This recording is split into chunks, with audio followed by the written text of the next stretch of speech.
आपको आराम नहीं मिल रहा है तो एक बार आप कारण जानने के लिए स्वस्थ विचार आश्रम ज़रूर आए, क्योंकि जब आप यहाँ पर आएंगे और लोगों से मिलेंगे, बाकी सभी जो पेशेंट यहाँ पर पहले से जो अपना उपचार करवा रहे हैं, और जब आपकी बारी स्वयं आएगी आप हैरान हो जाएंगे सुनकर कि गुरुजी को कैसे पता चल जाता है कि आपको ये रोग किस कारण से हुआ है और कितना पुराना है, किन गलतियों के कारण हुआ है। ये तमाम जानकारी आपको मिलती है जब गुरुजी नाड़ी परीक्षण करते हैं, क्योंकि नाड़ी परीक्षण एक ऐसा ज्ञान है दर्शकों जो हर किसी के पास नहीं होता। अब भारत की अगर बात की जाए तो ये ज्ञान बहुत ही कम लोगों के पास बचा है, और ऐसे में गुरुजी जो है वो आप सभी की समस्याओं का समाधान करने के लिए कई वर्षों से आप लोगों के बीच आ रहे हैं। इस कार्यक्रम के माध्यम से आपसे जुड़ रहे हैं, आपको ये विश्वास दिला रहे हैं कि कैसे आप आयुर्वेद के माध्यम से अपने रोगों का उपचार कर सकते हैं और बहुत ही जल्द कर सकते हैं। कई लोगों के मन में भ्रम होता है कि आयुर्वेदिक जो ट्रीटमेंट होता है उससे जल्द आराम नहीं मिलता या फिर ये इंस्टेंट रिलीफ नहीं देता, जैसा कि हम सोचते हैं कि एलोपैथी दवाएं जो होती हैं या अन्य किसी चिकित्सा पद्धति की मैं बात कर लेती हूँ तो उसमें हमारे पास दवाएं मौजूद होती हैं जो हमें इंस्टेंट आराम देती है, लेकिन आयुर्वेद में ऐसा नहीं होता। आपकी इसी जो भ्रम है इसको दूर करने के लिए ही गुरुजी यहाँ आते हैं, कई वर्षों से आपको ये विश्वास दिलाते हैं कि इस नुस्खे को करने से आपको ये तुरंत आराम मिलता है। इस अगर आपको ये परेशानी है, अगर आप ये वाला नुस्खा कर लेते हैं तो आपको बहुत ही जल्द उसमें फर्क मात्र 1 से 1.5 मिनट में, 10 सेकंड में, 20 सेकंड में ऐसे ऐसे कमाल के जादुई नुस्खे आपको बताते हैं। इसीलिए कहा जाता है आपको कि जब आप ये कार्यक्रम देखने बैठे तो कॉपी और पेन हमेशा अपने साथ लेकर बैठे, क्योंकि गुरुजी यहाँ पर जाने कौन सा ऐसा नुस्खा बता दे और कब वो नुस्खा आपको जीवन के किस मोड़ पे काम आ जाए।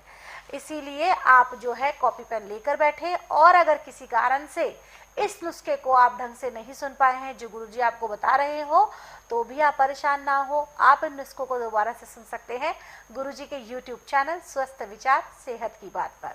यहाँ पर आपको नुस्खे भी मिलते हैं, पेशेंट्स के इंटरव्यू भी मिलते हैं जो स्वस्थ विचार आश्रम में आकर पूर्ण रूप से स्वस्थ हुए हैं। तो चैनल को ज़्यादा से ज़्यादा लाइक करें, सब्सक्राइब करें और शेयर करें, बेल आइकन को भी क्लिक करें, क्योंकि इसी चैनल पर गुरुजी का कार्यक्रम लाइव भी आता है। चैनल को लाइक, सब्सक्राइब, शेयर करें, बेल आइकन को क्लिक करें, ताकि जब जब गुरुजी का कार्यक्रम लाइव हो तो सीधा सबसे पहले नोटिफिकेशन आप तक पहुंचे और आप गुरुजी के कार्यक्रम को मिस ना कर सकें। अब हम गुरुजी से जानेंगे अफारा रोग के बारे में। कहते हैं अफारा का जो रोग होता है वो बहुत ही ज़्यादा परेशानी देने वाला होता है, गैस से संबंधित ये रोग होता है। क्या क्या लक्षण होते हैं इस रोग के गुरुजी से जानेंगे, और साथ ही साथ जानेंगे कि कौन से घरेलू नुस्खों के माध्यम से हम इस समस्या से छुटकारा पा सकते हैं। गुरुजी, हम बात करेंगे अफारा रोग के बारे में। गैस से जुड़ा हुआ ये रोग है, क्या लक्षण होते हैं ये तो बताएं, साथ साथ उपचार भी दें। देखिए, जब खाया पिया पचता नहीं तो इससे बहुत भयंकर गैस पेट में बनती है। अब एक गैस ना तो गुदा के रास्ते बाहर निकलती है और न मुंह के रास्ते बाहर निकलती है, और जब सिर की तरफ चढ़ती तो आंखें तो ऐसे एक हो जाती है कि जैसे फट रही हैं जी। और इसका उपचार बहुत आसान है। आप पीसी हुई हल्दी ले लें, आधा चम्च उसमें सिंधा या काला नमक मिला दें और उसको मुंह में फक्की लेके ऊपर से 1 गिलास 15 से 18 डिग्री पानी पिए। अब इस गिलास को पीने में आप कम से कम 15 मिनट का समय लगाएंगे। जैसे हल्दी और नमक पेट में जाएगा तो गुदा के रास्ते आपकी गैस निकलना शुरू होगी। जैसे गुब्बारा फटता है ऐसी आवाज़ आती है गुदा के रास्ते से, इतना इसका ज़बरदस्त प्रभाव होता है। और फिर हर घंटे बाद आधा चम्च हल्दी, आधा चम्च सिंधा या काला नमक मिला के लेते रहें। 4-5 खुराकों में आपका पेट जो बिल्कुल गुब्बारे की भांति फूला हुआ था, वो बिल्कुल मुलायम जैसे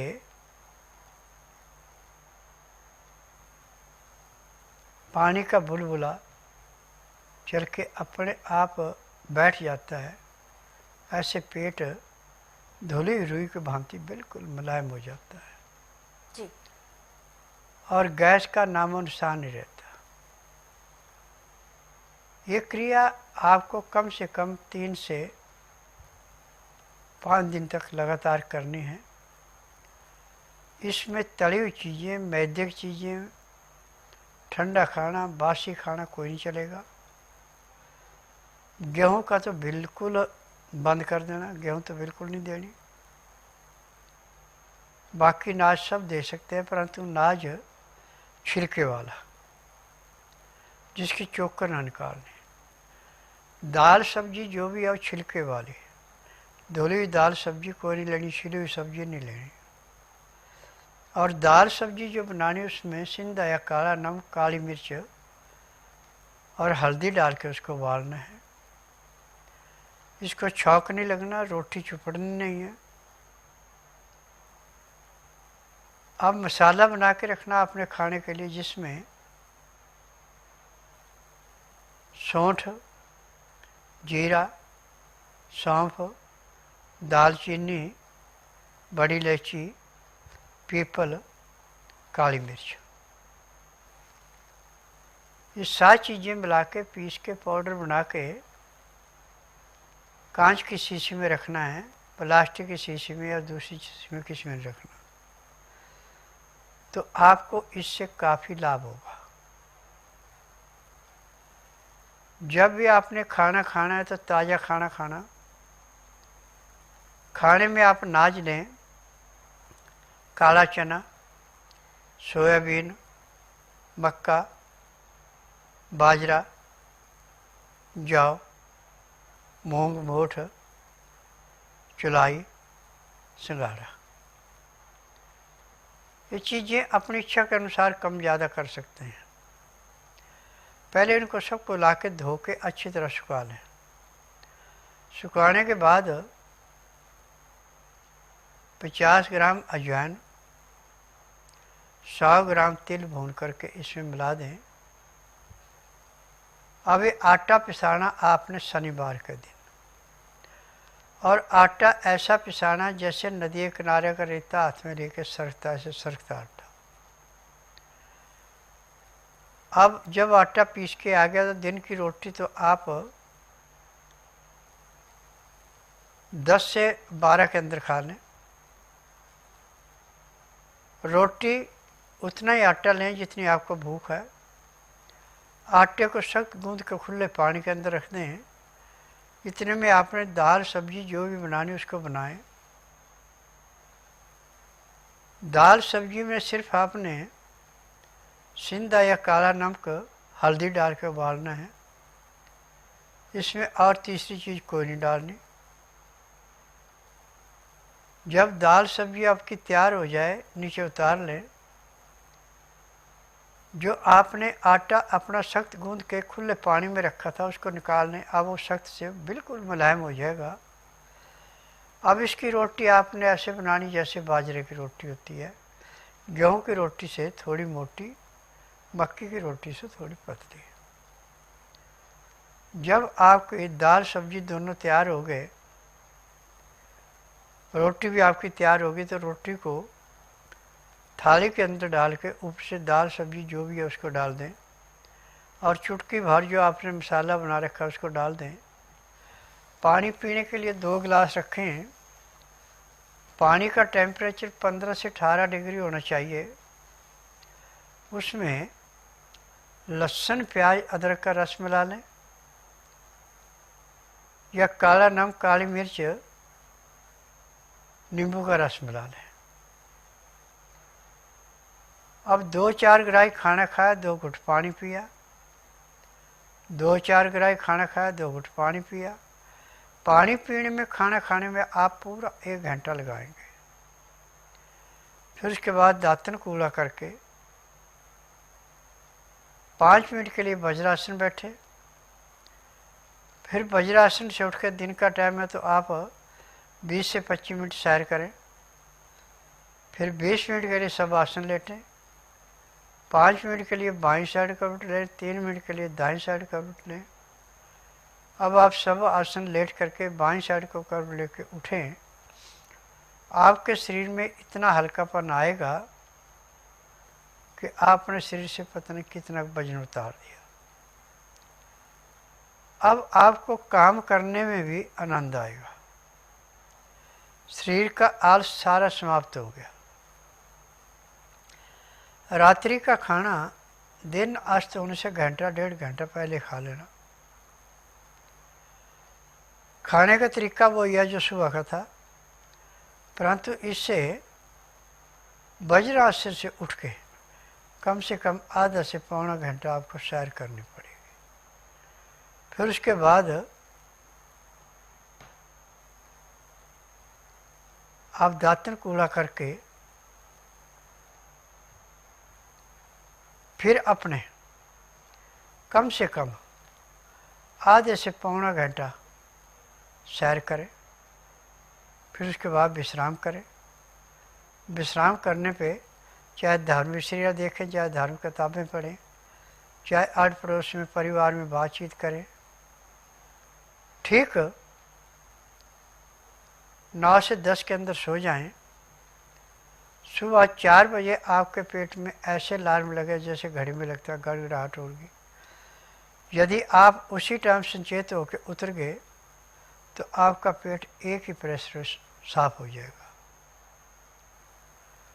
परंतु यदि आपने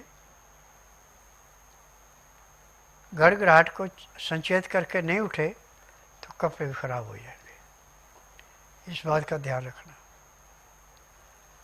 और जब आप फ्रेश होके आ गए तो दातन कूड़ा करके आधा घंटा कपाल भाटी, 15 मिनट भस्त्रिका, 8-10 बार अग्निसार, 15-20 बार उज्जयी, 25-30 बार ब्रह्मणी, 1 घंटा लोन रोड करना अति आवश्यक है।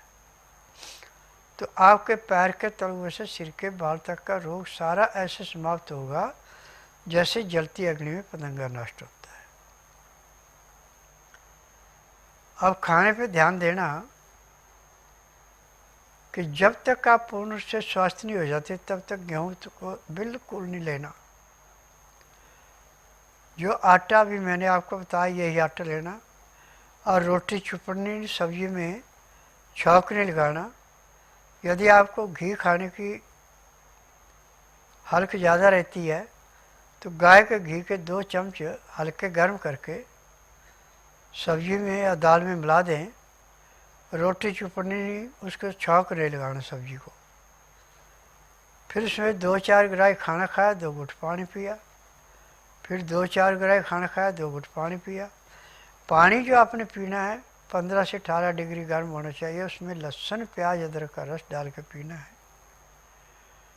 तो आपके पैर के तलुए से सिर के बाल तक की हर बीमारी ऐसे समाप्त होती है जैसे जलती अग्नि में पतंगा नष्ट हो।